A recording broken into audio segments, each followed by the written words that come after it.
Naririnig nyo ba tong Honda na to guys? Honda City. Kung gaano kaingay yung makina. Yan, sobra ingay ng makina. Tensioner yan guys. Pagka ganyan ang naririnig nyong ingay, check upin nyo mabuti. Sa kaso nito, tensioner. Yan ang papalitan natin. Hindi makita.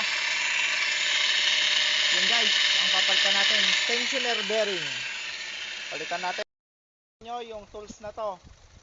Hindi lang po doktor ang may ganito, may ganitong tools, pati mekaniko meron din ganitong tools. Ginagamit ito para hindi kayo manghula-hula kung saan yung may maingay na bearing. Pakita ko sa inyo kung paano ginagamit. Halimbawa guys, meron tayong i-detect na maingay. Ididikit nyo lang, halimbawa dito sa alternator.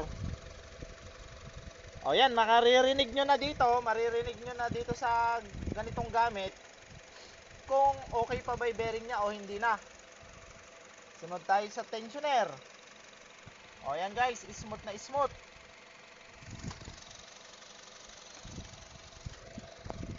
Kaya maganda guys na may ganito kayong gamit.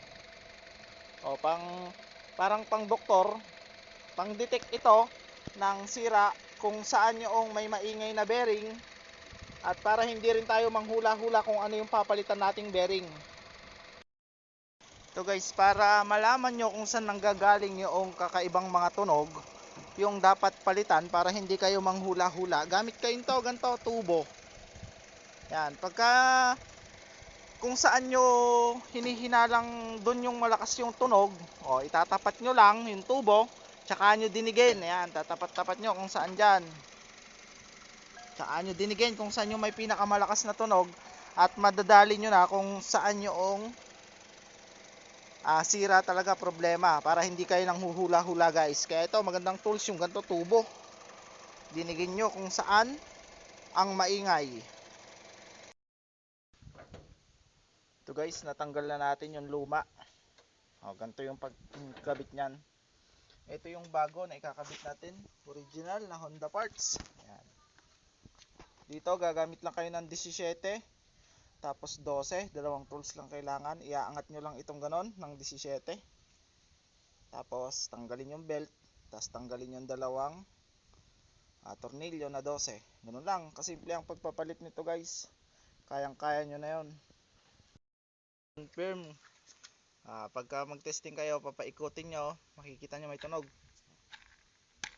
Ayun, may tunog. Ayun, may tunog guys. Kaya pagka umikot ng matulin yon, maingay na. Hindi katulad yung bago. Ito yung bago. Walang tunog yan. Pagka pinaikot nyo, smooth na smooth. Smooth na smooth yan guys.